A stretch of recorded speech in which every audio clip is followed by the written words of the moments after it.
Hello, everyone, and welcome to episode 26 of the Nurtured by Nature podcast. Today, I'm delighted to be joined in conversation by the wonderful Helen, a founding director of Make It Wild. Large landscape level rewilding projects are gaining momentum across the UK and Europe. Make It Wild are taking a slightly different approach, determined to show rewilding is possible and scalable for those with less land. In this truly inspiring episode, Helen's amazing journey gives those of us that care about nature many reasons to be hopeful.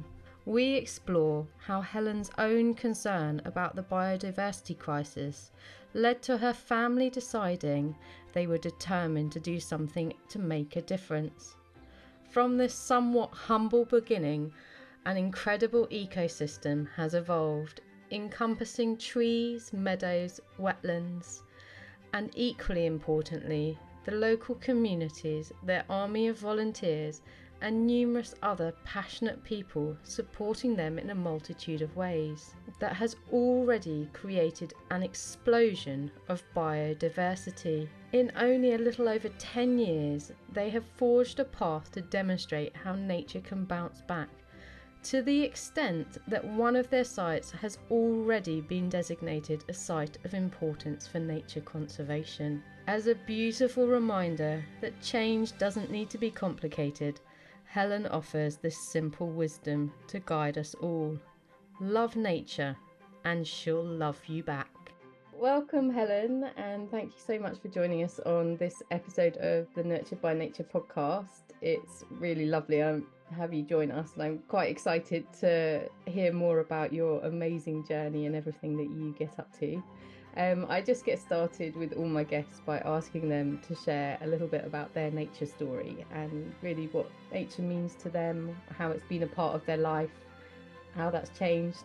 You can just interpret it however you like, really. So if there's anything you'd like to share about what nature means to you, that would be lovely. Okay, well, thank you, Fiona. It's lovely to be here. I think nature now is an enormous part of my life, and my husband and myself run a business which is all about supporting nature, helping biodiversity, habitat creation, and also reconnecting people with nature. That's a really important thing for me, and I hope I can come back to that. But if I look at my sort of life story, I think it kind of ebbs and flows how involved and connected I am with nature. And I think as a child, I really was. I sort of ran around in the woods and just was outside at least in the garden, and loved animals and birds and everything else. And then I think as a teenager, I can distinctly remember walking through this wood near where I lived to this certain hill where you could just sit and look on this amazing panorama, and that was the place I went if I was feeling a bit down, or a bit of teenage angst setting in. When I'd listened to all my Joy Division albums, then I would go. That's giving away my age a bit, but yeah. So that was really important, and I don't think I'd conceptualized it as being helped by nature, but I think it really was that.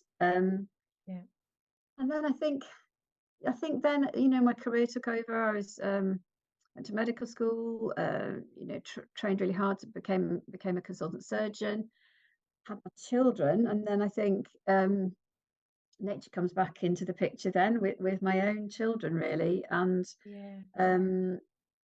it was so important to get out into nature with them every day if I could, really. And on days when it was really hard and the baby wouldn't stop crying, and you didn't even know if you cleaned your teeth or changed your underwear, those days, then you just had to go outside, and nature didn't care if you were a bit smelly or and the baby would fall asleep and everything would be fine. So I think it's been a sort of a kind of towards and away from nature throughout my life, really. But at important times, nature was there when I needed her, kind of thing. But now, I think the sort of our story starts about 14 years ago, and we were, happily in our careers.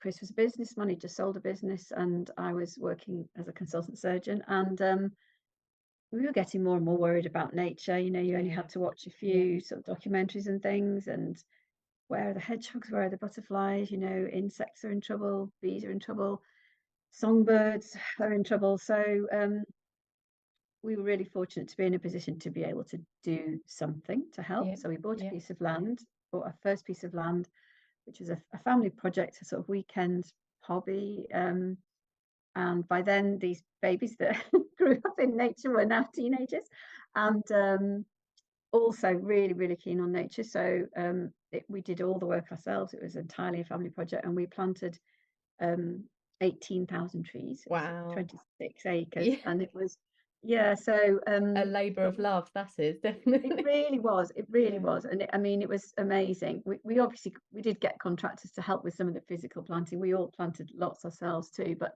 Yeah. that would have taken a very long time, Yeah. and You'd still be planting now, I well, I suspect, wouldn't probably would, you? yeah. Yeah. But Yeah. after that, we did all the work ourselves, all the watering, all the managing of competing vegetation, all of that stuff. And we had designed the layout, and it was very sort of naturalistic, not in rows at all, and it was all native species. And so we would go there a lot of weekends, and our friends would come, and the children's friends would come and do all the work. And then there was one particular day when it was funny, really. We'd started talking about, oh, shall we go to the field? It was really a field. Shall we go to the field, this weekend?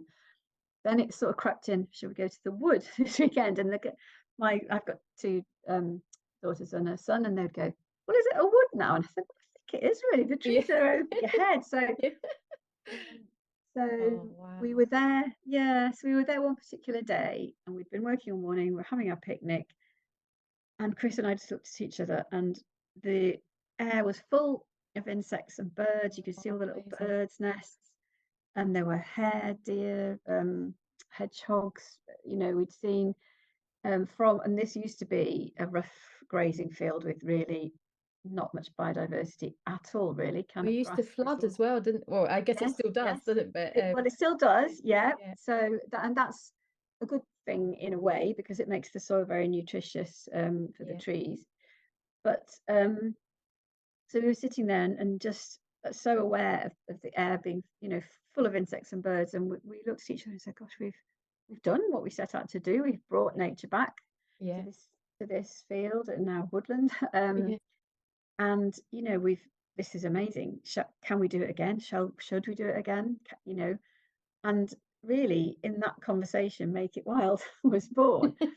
And that was in Amazing. the summer of 2017, I think it would have been. And the trees were about 6 or 7 years old. Oh, wow. Um, and so within about 2 weeks, we'd got the name, the logo, the website, the branding, the colours, and we just did it. And then so we were then looking for our next piece of land Yeah. to, because I knew that I would need to, we would need to bring people to a site and to be able to do Yeah. things. And I think that was my sense of the importance of people connecting with nature, really. Yeah. So yeah, so that's when the business was born. So, Yeah. and I mean, I can, that you Yeah. maybe you want to ask me something else, but I Yeah. can go on with Yeah. what we No, do now.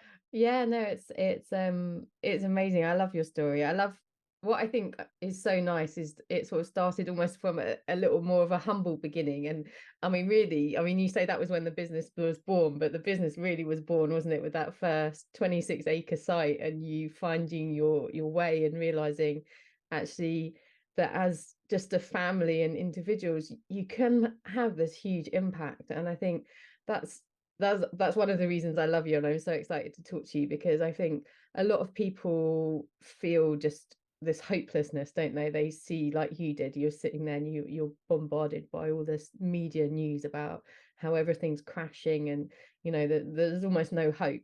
And then that I love how you literally went out and you went, well, we found this little field that's a bit really neglected. It floods, it's not hugely useful in Yeah. conventional sense, and you've created this amazing, like, idyllic oasis for nature, Yes. and Yeah. then from that you've sprungboard into to what you are now, and Mm, mm. yeah, Yeah, I mean, I think it's. I think we literally just did it. We didn't really. I mean, people say, well, what is your long term strategy for Make It Wild? And to be honest, we didn't really have one. And it's a yeah, bit weird looking back because Chris comes from a business world and had launched, something again which started as a small idea and became multinational. And yeah, because he sold it, we then had the wherewithal to do yeah, this thing really. So but it was so much born out of passion and a feeling of we yeah, have to do this. We were fortunate enough to be able to afford it, to put it bluntly. So let's do it. And yeah, um, yeah, and we talked to lots of people in sort of often sort of government related yeah, bodies and okay, things who have to do consultations and and it takes yeah, 3 years. And uh, I just can't bear that because yeah, we are in a climate and ecological yeah, crisis right yeah, now. We're in it, yeah, so let's just do it. yeah, It can. And I think that does differentiate us from some other organisations. That we aren't we don't have to consult anybody. We can literally yeah, do it. yeah, So we've after the sort of second piece of land we bought, we have built a barn there from which we can host nature connected events. So okay, we do nature inspired art workshops, we do amazing. foraging walks. I qualified to lead natural mindfulness walks, and Oh, they're lovely, really lovely, beautiful yeah, experience in the woods. So and then we went on to buy other pieces of land in the area. So we've got a sort of cluster near the first piece of land, and then another sort of group near the second piece of land because they're about half an hour's drive away from each other. okay, But now we're actually growing through kind of a franchise okay, partnership arrangement. yeah, wow, So we've got landowners, one in Norfolk and one in the Peak District, who actually approached us and said, we love what you're doing. We want to do something similar, but we can't be setting up a website and everything. Can we offer our yeah, dedications and our, carbon offsetting through tree planting and or whatever it might be? Can we offer them oh, through your amazing, website? And we hadn't particularly thought of this, yeah, but I think that's going to be our way of increasing our impact and widening our circle of yeah, influence without having to buy all the land because that's that it's it's getting really expensive. And yeah, that the landowners will do all the management on the ground, and we'll obviously sort of split the proceeds kind of thing. yeah. But it's a win-win for everyone, and it's a win for nature, which is the main thing. Yeah, that's fantastic. I hadn't actually appreciated that aspect of your business. Actually, that's even more more exciting because it's I think that the thing is that there's a lot of people out there as well who perhaps have little parcels of land, isn't there? Mm. And but they don't have the expertise and the knowledge or the ability or money, time to actually Yeah. put in the business element of it that you have created, which allows the land to essentially at least pay for itself, doesn't it? So that you're not Yes. having to Yes. like Exactly. financially support it. It Yes. is able to support itself, which obviously is important because it it allows you to manage and look after it for a much longer term in a much Mm. more secure manner. Mm. um so that, yeah, that's fantastic. I love that you are partnering now with these people, and the ripple effect is just, Yeah. I mean, from that you kind of think it's sort of unlimited almost, isn't it, actually, the potential to grow Yeah, and I help mean, nature. it is. It's really exciting, actually, and it's one of these things where sort of I've really, I mean, obviously, having been a surgeon, I'm not really haven't had any training in business at all. I'm making it up as I go along, really, but it's quite fascinating how customers or just random people come up with amazing ideas Yeah. for us, and this was really the case, that we hadn't thought about this as a model at all. And within about 10 days, these two people approached us, phoned, just out of the blue. So, and I think that's that's going to be the model, to expand now. Yeah. I Yeah, think I think sometimes that's the way it happens though, isn't it? Sometimes actually those amazing sort of steps in a business come almost unexpectedly, like yeah, opportunities that present themselves. And um actually the biggest thing is just getting started, isn't it? And once you get started, you yeah. don't know the whole road that's going to lay out in front No, of you, but you take that you first don't. step, and then Yeah, you just see where it goes. And I think that's one of the things with nature, isn't it? That's how nature operates as well, isn't it? yeah. You give it that first step, and then you just allow it to sort of unfold, and you work with it along the way as well, and listen Mm. to what it says to you about how it Oh, needs help absolutely. and manage. And yeah. Yeah, yeah. I mean, it's really, yes. I mean, there are so many analogies from nature that support our kind of way of doing business. Really, I mean,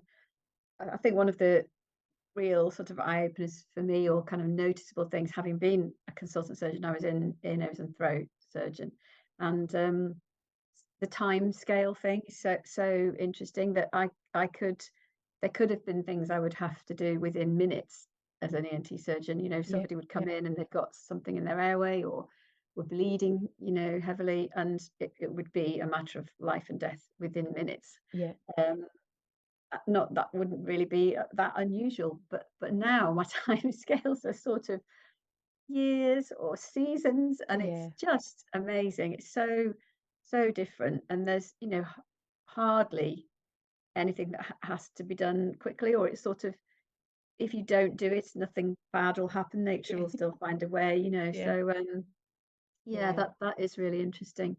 But on the thing about people being able to do some of this, I mean, I do a lot of public speaking about rewilding and different things. I suppose I haven't really mentioned rewilding yet, but that's one of our big things. We Yeah. plant a lot of trees, but we rewild these pieces of land as well. And one of the thing one of there's a sort of, in the rewilding world, there's a group of people who say you can only really do rewilding on a landscape scale, so you Yeah. need thousands Yeah. of acres. But I don't quite agree with that, and I think it excludes a lot of people who want to To help. be involved. So Yeah. yeah, Yeah. so I say, and I mean, some people think this is absolutely wrong, but I really believe it, that you can rewild a window box, Yeah. because all it takes is just letting it go. And you could, if you buy some native wildflower seeds, well, that's half the battle. You want everything to be native. Yeah. You don't really want to fiddle around too much. So if a dandelion arrives, you would let it grow. Yeah. Yeah. So there's loads people can do, Yeah. on a tiny scale, actually. Yeah, So I completely agree with you, Helen. I think there's an amazing statistic as well. I think if I'm correct, it's something like the combined area of like gardens in the UK is something like 10 million acres or something like that. And you yeah, think that's a huge resource for mm, nature. yeah, And yeah. if people, like you said, window boxes, I mean, we've got lots of lovely sort of movements starting in this country, haven't we, with like No Mow May, and Oh yes. leaving, letting lawns grow, and Mm, encouraging native plants and things. But yeah, I agree with you. I think that there are some amazing rewilding sites that are on this huge landscape, but that isn't available to everyone. But mm, actually there is the opportunity for everyone to get involved. And again, that's another aspect of your business, isn't it? Is, you touched on it earlier, was the volunteers, but the community that is growing around. It's yeah, it's an ecosystem, isn't it? We call it a it really business, but is. you've got this Yeah, amazing ecosystem growing, and it's not just yeah.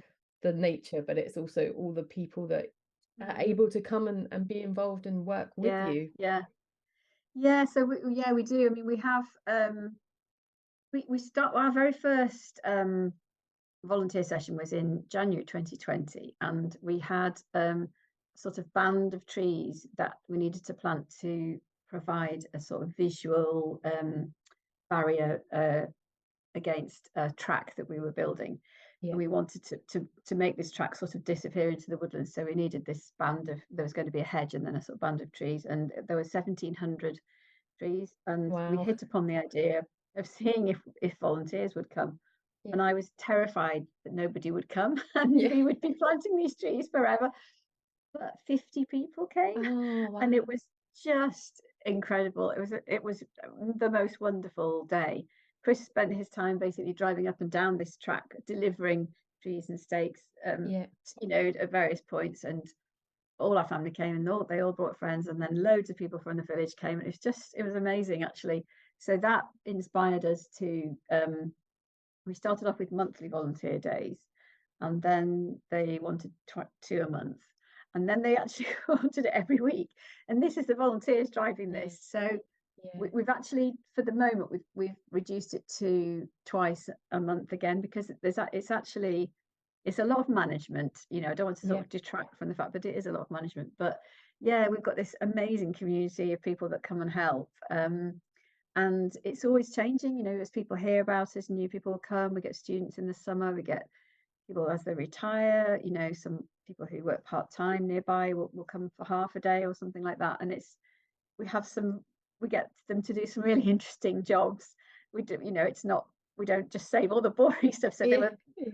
they were building bird boxes Oh, last wow. week. They're dry stone walling next time. Oh, amazing. Yeah, and our staff, can teach them and guide them what to do. So yeah, that's amazing. And then we have belted Galloway cattle, which you saw Yeah. in the photos. Oh, they're beautiful. Yeah, I love they're so iconic, aren't they, with their yeah, lovely they white are. bands around their Yeah, bellies. they're really photogenic and lovely. Yeah, so we have them and Exmoor ponies as our conservation grazing herd, and they're in our sort of main rewilding piece of land, and we have a rota of volunteers to check them as Yeah. well. So Okay. there's that way to get involved, and we've got suddenly had an influx of people to that rota, and luckily for us, because we're not very horsey sort of people, Yeah. but there's some of the volunteers are very, very, have had horses all their lives and very equine Yeah. aware, so they can really look after the ponies very well. I mean, well, of course we do, and they belong to the Yorkshire Exmoor Pony Trust, and Okay. they have ultimate responsibility, so they do get their Yeah. teeth done and their feet done, and they're Yeah. checked very, Yeah. very properly, of course, for their welfare. But it's quite nice that someone who really Knows what they're understands looking at. ponies can Yeah. come and Yeah. have a little chat with them and all that. Yeah. So yeah, so Yeah. we have really got this, as you say, a sort of ecosystem of different people, and the villagers, our nearest villagers, to both sort of groups, are quite involved as well, and they'll come, Which is local people come to important, our isn't events. it? I think Yeah, I yeah, know the a lot of people know when they think of rewilding in the UK, they probably think of the Nep estate because yes, that's been yes. quite publicly shared and has Mm, been around for a while. And obviously Isabella Tree wrote her amazing book as well. And yeah, but one of the things in her book that she talks a lot about is the challenge that they actually had with their local communities at the time that they started, and no one really understood what they were doing, and they thought they were just making it messy and things. So it helps a lot, doesn't it, to have the support yeah. of local people and them understand.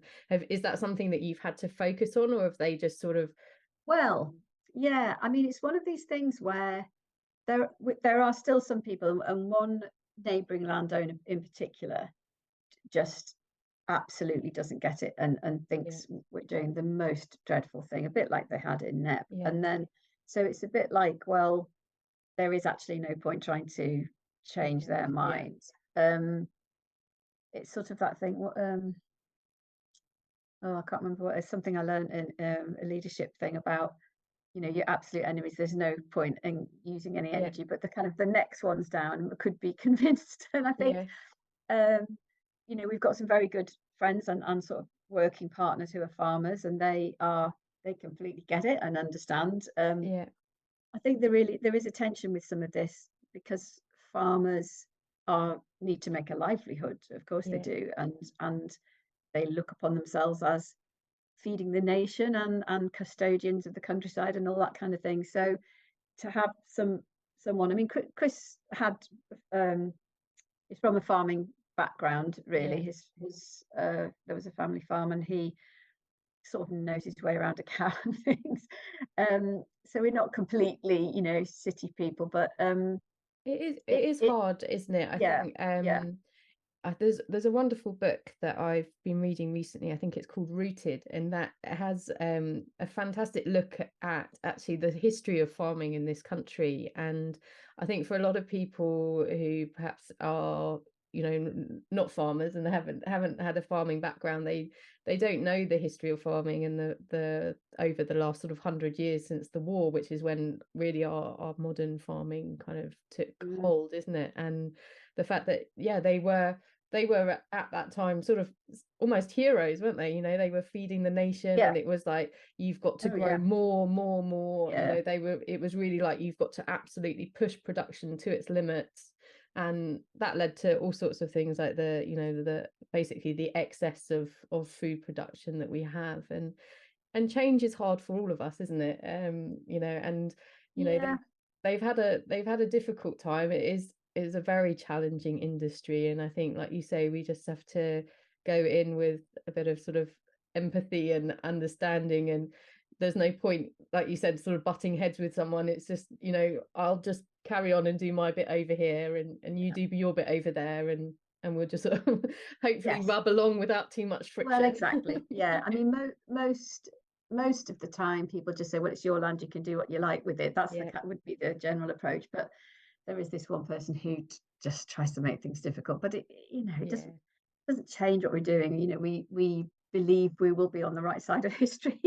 yeah, And w- we the other thing is that people say to us is, well, if you lot do all this rewilding and tree planting and digging big ponds and restoring wetland and restoring peatland, because we're doing all of those things, if you lot yeah, keep doing all that, what are we going to eat? That's what we get asked yeah, a lot by people who challenge. And that brings us into a whole new massive argument about land use and veganism. And we're all vegan, and we think that's the way the yeah, society needs to go, to eat a lot less meat. So that kind of opens up that whole discussion. yeah, But I mean, I think I try to be sensitive to people, but I do, as I said, I do a lot of talks, and I one of my sort of current sort of never-ending tour of WIs, actually.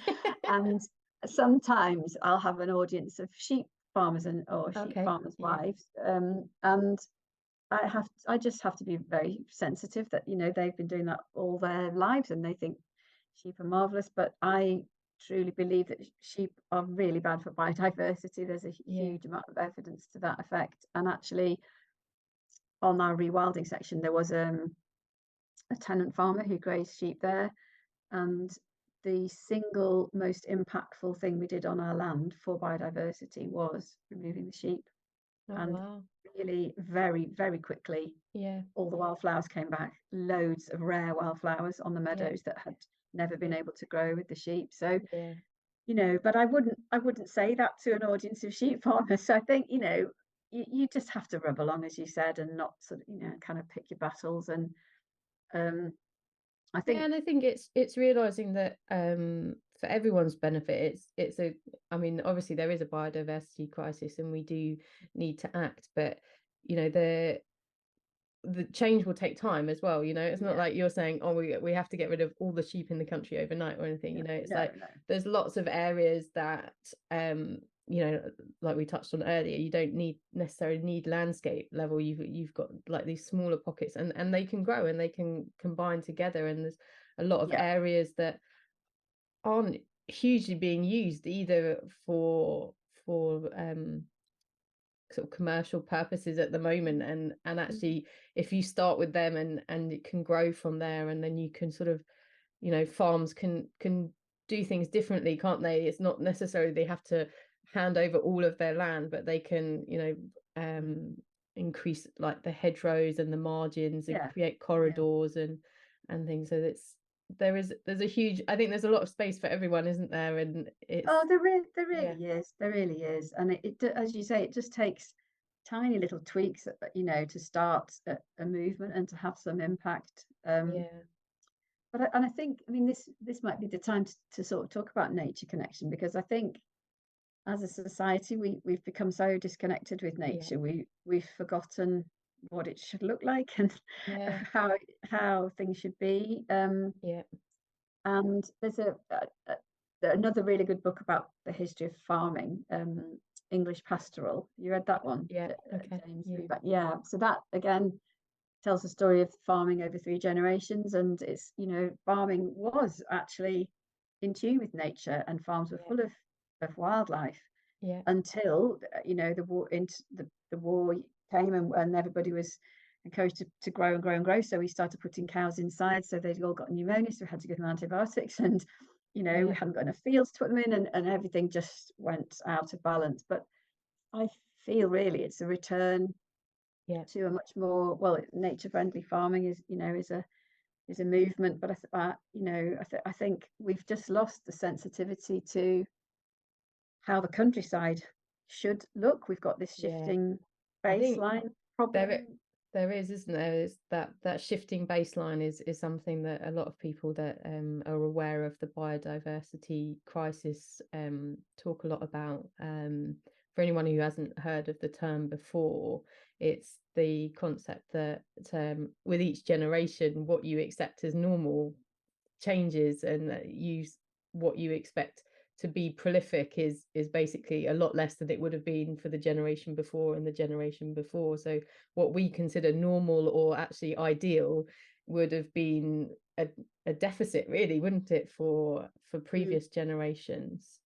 And Yeah, I mean, we can only um, even imagine the countryside from sort of two generations ago, because our grandparents will tell us what it was like, but yeah, we can't. There's nobody to tell us what it was like before that, so we do get a bit stuck in our own sort of 50-year kind of window of nature, which is worse and less biodiverse than it was yeah, in the previous chunk of time. Yeah, well, yes, but I think it is this sense of nature connection, that we are part of nature. We are animals, and yeah, we should live in nature and be part of nature, because it's our environment, it's our habitat, really.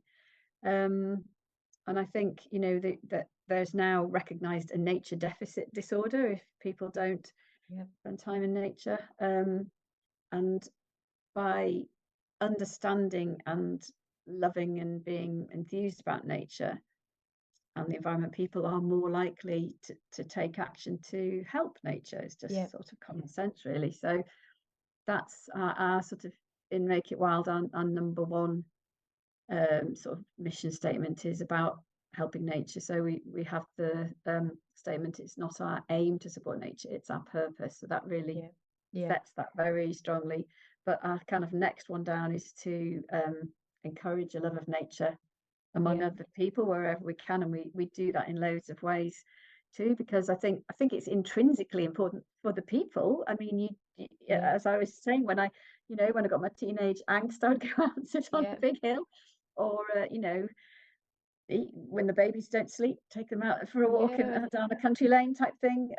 And just all through the pandemic, I think people understood the benefits of getting out into nature. So it's hugely beneficial, but there yeah. is a sort of, It's you know, you're giving people a place that they can come and do it, aren't they? Because I think that's the other thing is, for a lot of people, they don't have places that they feel that they have this opportunity to really connect. I mean, there's obviously nature is everywhere in terms of, just anywhere you've got a tree, a little park, or like you said, a window box, you mm, can have these little pockets of nature which are fantastic. But actually what you're creating is these larger pockets, and so that allowing, you do loads of activities. I'm sure we can talk more about that, can't we, of mm, all the ways that people can come and visit the land that you're working with and get involved. I think mm. you talked about sorry, mindfulness walks, Yes, as one of yeah, them. yeah. So I mean, that was actually I mean, as I've explained, I've always felt there is, something good about being in nature and helpful and good for the soul kind of thing. But during the pandemic, I stumbled upon this guy Ian Banyard, who's developed this model of it's called he calls it natural mindfulness, Yeah. and I became qualified as a natural mindfulness guide. So and it's a bit like forest bathing, which people may have Yeah. heard of, where Yeah, you I did a lovely episode with a girl, oh yes, I Lindsay. saw that. Yes. Yeah, so Yeah, if anyone wants to find out more about forest bathing, they can visit that one. But yeah. yeah. So it's related to forest bathing, but you can do it anywhere. It doesn't have to be in a forest. So I Yeah. suppose, and it's kind of a bit lighter. It's a good sort of entry Yeah. into meditation and mindfulness and so on. So it's Yeah.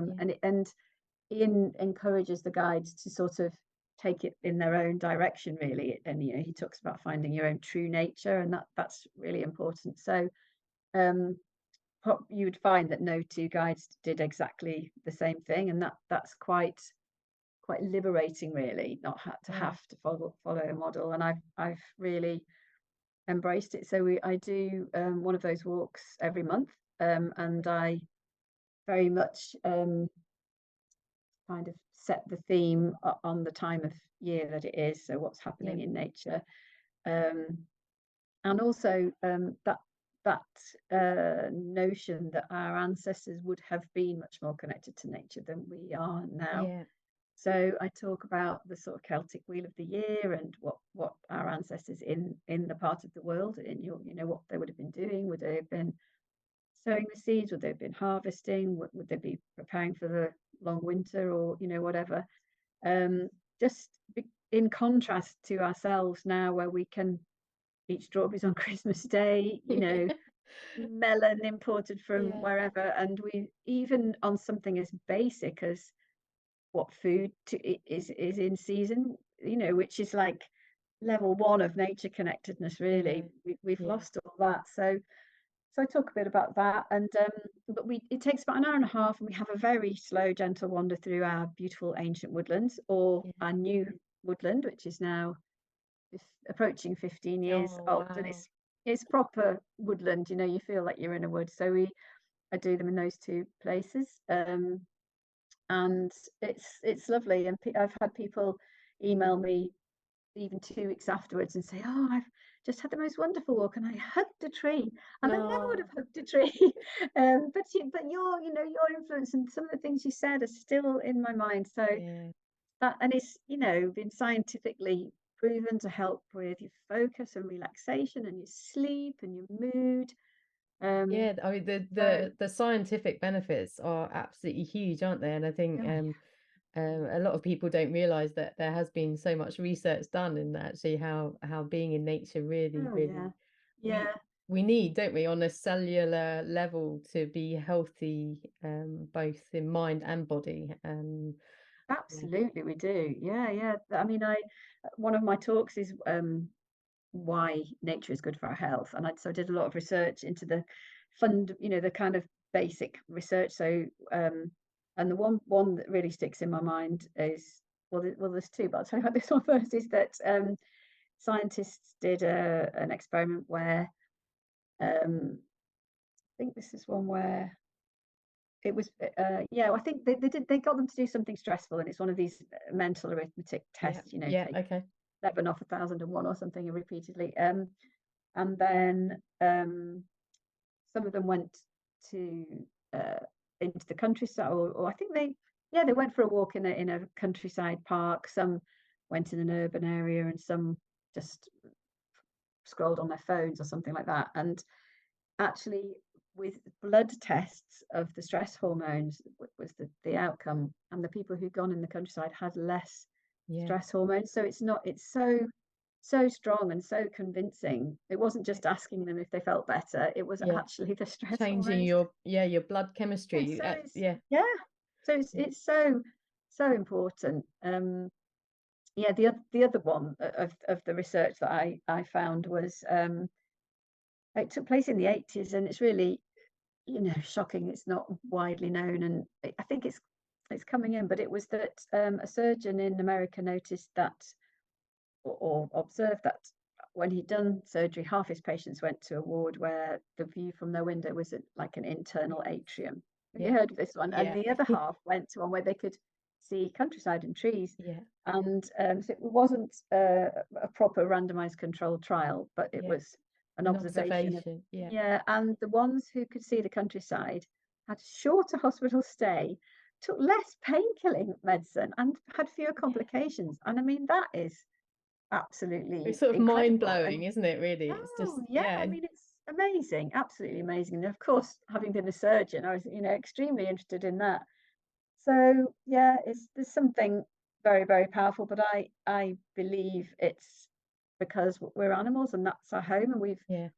society has moved so quickly to from us being kind of hunter-gatherer, Yeah. types, and really in tune with the countryside. In a few generations, we live in, brick boxes, we drive around in Yeah. metal boxes, we look at screens all day. But our brains, Stationary, basically. Yeah. oh, Yeah. yeah, and our Yeah. brains haven't had time to evolve. Evolution can't happen that quickly. So there's a really a mismatch between our ideal functioning and our attributes. We still have these, like the ability to, like pattern recognition. We can see, the footprints of a predator, and our Yeah. ancestors were saying, well, that's a wolf footprint. We won't go that way. We'll go the other way. If we now we need a bit of training, but Yeah. we still have it's all kind of innate in us, and Yeah. because the people who had those skills are the ones who survived and Yeah. lived Yeah. to pass it on to us just by simple, Yeah. biology of genetics. They that we must have those genes in us, and it's sort of epigenetics. It's not necessarily in the DNA, but it's Yeah. how we have inherited all that stuff. So that's I feel that quite strongly, that we've in as a society we've just forgotten that that's our home, Yeah, really. we have, haven't we? And I think it's in all aspects of society. I mean, we've touched on it really in farming, haven't we? And but Mm. it's throughout society, we have just completely become disconnected to nature. But I think, like you've mentioned it as well, like there is this change, and some of this research, like you said, has been around since the 80s. I mean, we're we're talking what 30, 40 Mm. years that this knowledge has been there, but it's not being used. It's been, just sitting there. And I think there is much more momentum in the movement for change now. And I think I guess you've probably seen that in your time since you bought your first plot of land, and the the network of people involved in what you're doing is huge now compared to when you first started out. Yes, it really is. I mean, I think, yeah, it's growing, and it's weird with the sort of social media. I never quite know if I'm in my bubble, and that's why I think it's getting Yeah. better, or if it really is. But Yeah. I think if you just look at the, just news reports, there does seem to be a bigger acknowledgement that nature's important, and we can all do a bit to Mm. save it. As you said, no mow May, and some of those things have really taken hold, haven't they? So, Yeah. Yeah. yeah, I mean, I do think there's huge hope for the Yeah. planet. Yeah. I think something you you touched on very gently in your reference to your walks was about the sort of Celtic history.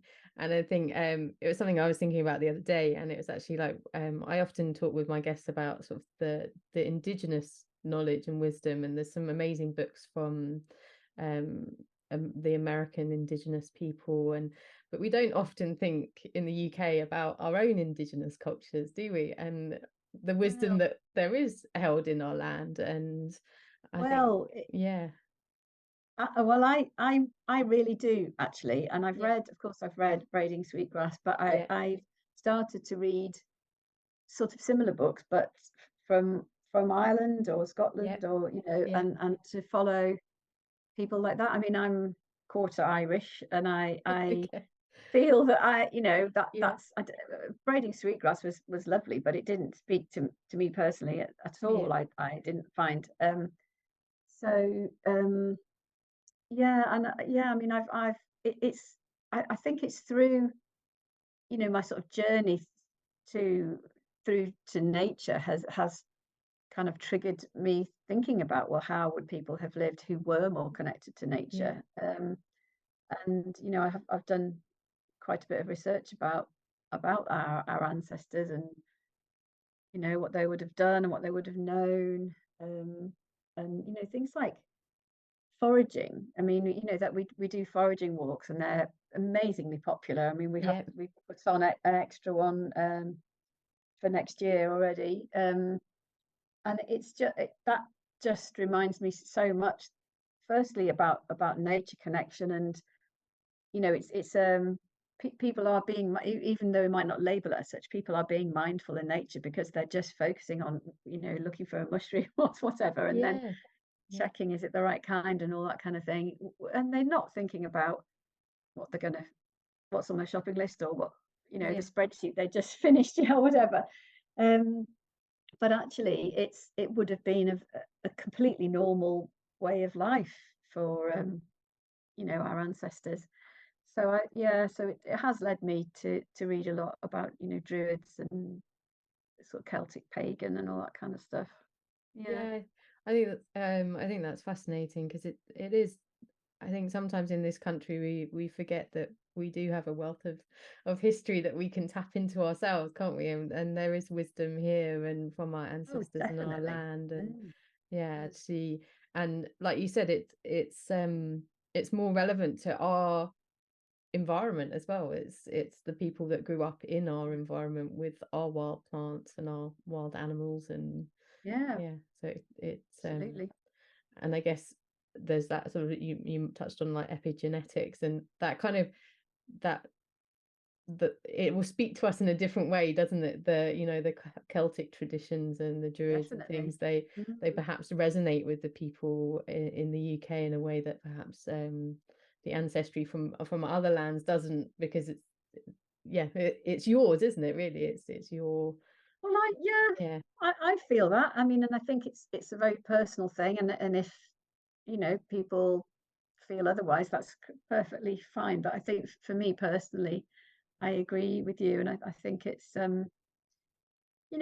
rooted in the land, it's rooted in our ancestors, and yeah, it just does feel very much more relevant. Yeah. yeah. I think it's sort of it's the language of the land that you're on, isn't it? That's really what it is. It's, it's the words and things that are familiar to Mm, the landscape around you, um, which is part about connecting, isn't it? It's about being connected to where you are as well at this time, and having reverence for each land and the different landscapes. I know you manage quite a few different landscapes, don't you? You've got some lovely ancient mm, woodlands, and as well as all the lovely new woodlands that you're planting, and you've got wildflower meadows and yeah. water and rivers and streams and Yeah. ponds. So Yes. yeah, Yeah. Yeah. I mean, it's yeah, we've got lots of different habitat restoration, I suppose. And I mean, one of the ones we're working on most actively is a wetland restoration, and okay, wow, so it's close to the first land we bought, but it gets flooded even more frequently. yeah, um, Very sort of flat and low lying, but it had been drained yeah, and attempted to be used for grazing, but really they could only graze it 6 months a year because in yeah, throughout winter there was a high risk of flooding. So we are re-wetting it, and blocking the drainage ditches, and digging some ponds and trying to hold on to the water in yeah, a kind of way that's good for animals. So that's really exciting. That's a very kind of watery project. And the peatland restoration, one of our newest projects.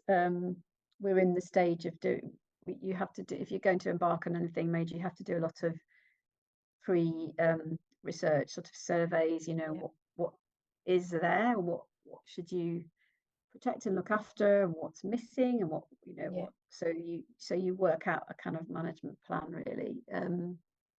So we're at the stage of doing that, but that will probably involve re-wetting the peat, and then it's has so many benefits because it's a carbon sink for one thing. It Yeah. encourages biodiversity and it reduces flooding downstream because it's like a big sponge when Yeah. And then that allows the water out in a much more gradual, yes, slow release exactly. rather than, Yes. you know, what we've historically done to a lot of the waterways in this Oh, country, which is straighten them and get the straighten water them. to flow as quick as Yeah. possible. And Oh yeah, dear. yeah, but, which is particularly Yeah, topical at so the moment with the bad weather oh we've it been is. having. Oh dear. Yeah, Yeah, yeah. yeah. But because you're actually up in Yorkshire, aren't you? That's your Yes. main base. I know Yeah, you yeah. said Yeah. you franchise with a few people around the country now, but and Yeah. for people who are further afield, they might not know that Yorkshire is we did mention them earlier, but is renowned for its sheep farming, isn't it? So It uh is. Yeah. yeah.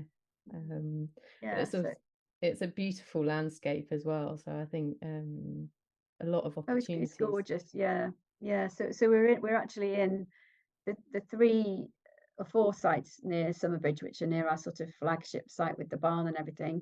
They are in Nidderdale Area of Outstanding Natural Beauty, so it is really gorgeous. It adjoins the Dales National Park, and it's got quite a different character. It's a bit sort of softer, and Yeah, but then we have two in Wensleydale, one of which is this peat restoration, and that's typical Dale, very yeah. well under forested to my mind. But yeah, so we've got lots of, and then the ones that flood are obviously in just right next to the river and very, very flat. So Yeah, got I, a s- I huge saw recently variety. you've actually had one of your sites has been recognised as a site of importance as well as a direct result of your work and the Yeah, rewilding you've done.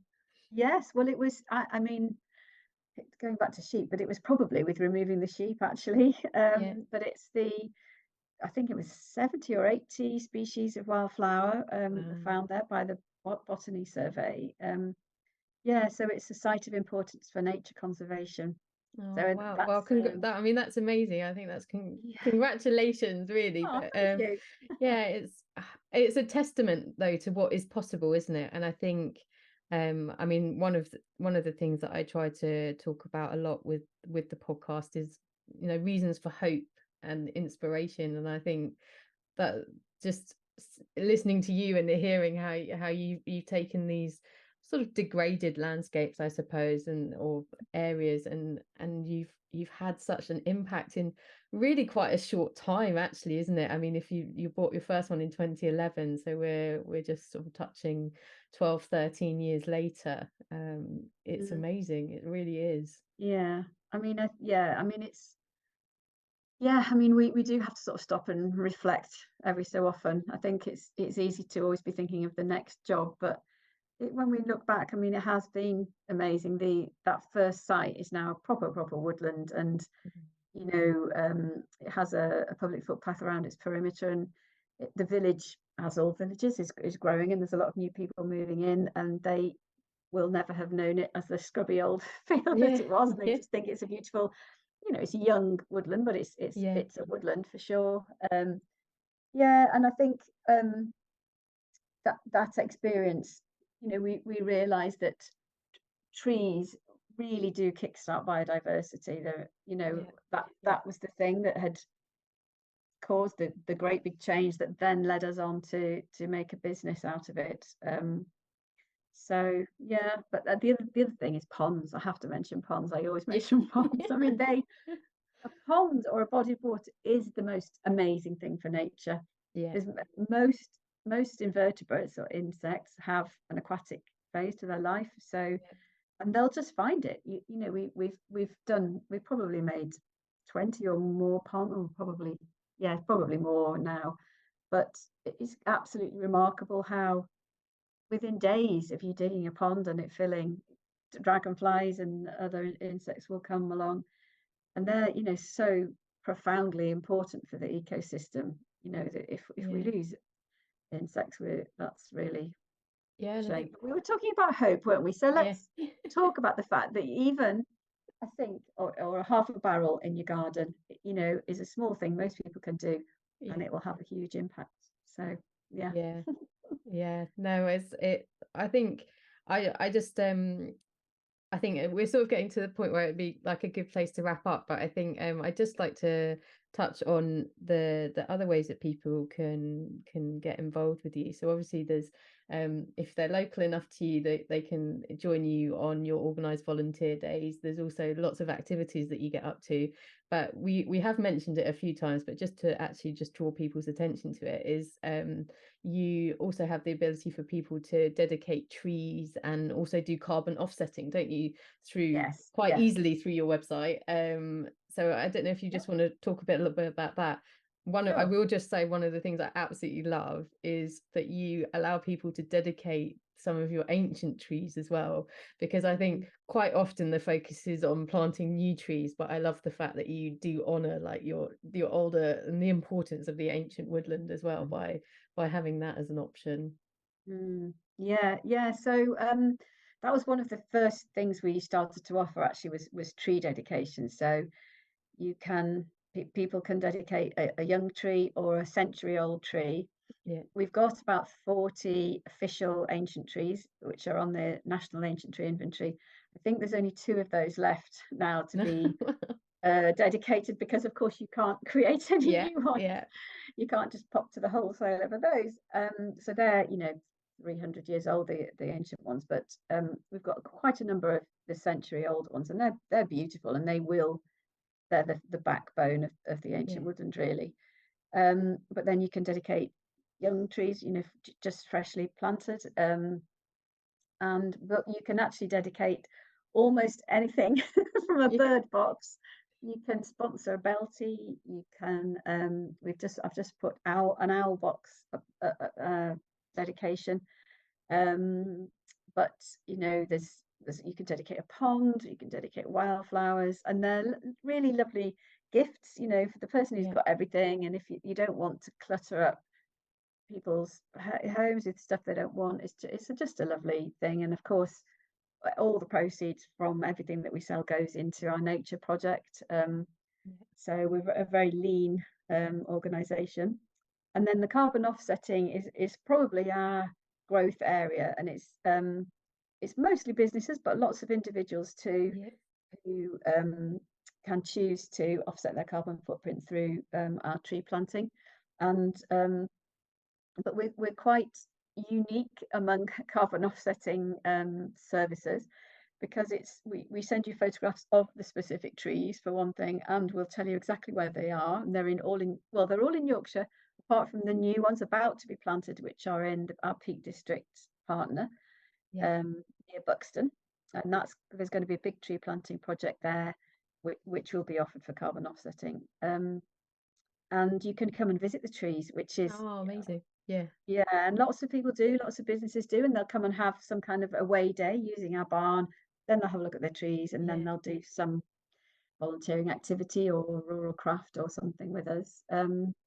So yeah, we have a whole sort of strand of business to business offerings yeah, based around the carbon offsetting, but also coming to the barn to do away days or to do joining us for a day to do conservation volunteering and that kind of thing.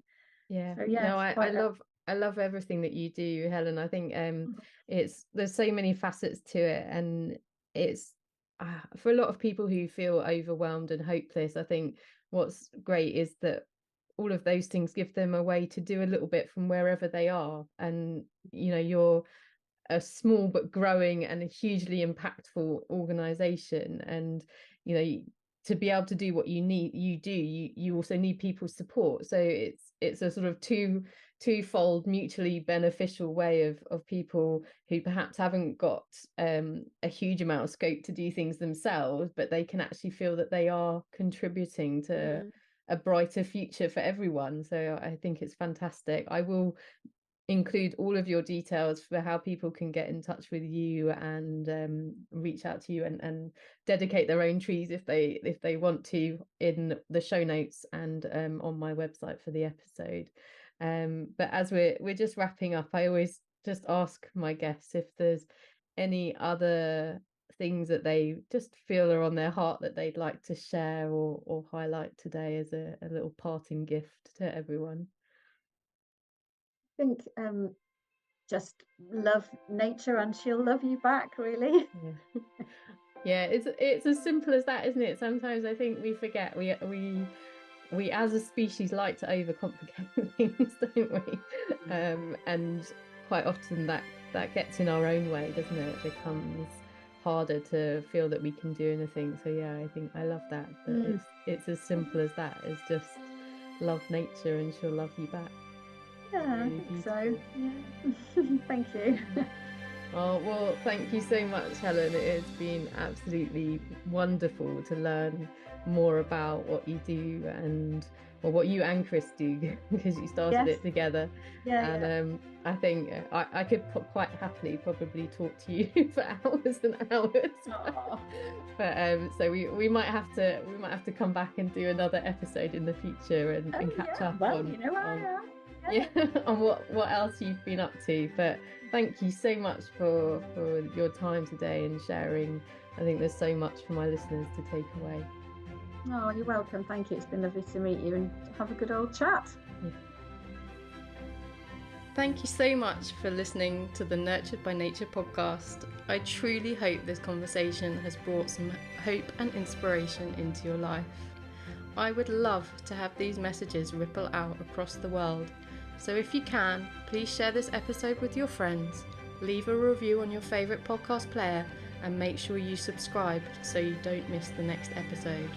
I would love to hear from you, so please feel free to connect with me on the links provided in the podcast description. But most importantly, thank you so much for being a part of this journey with me. But don't forget to simply get out there and enjoy the natural world.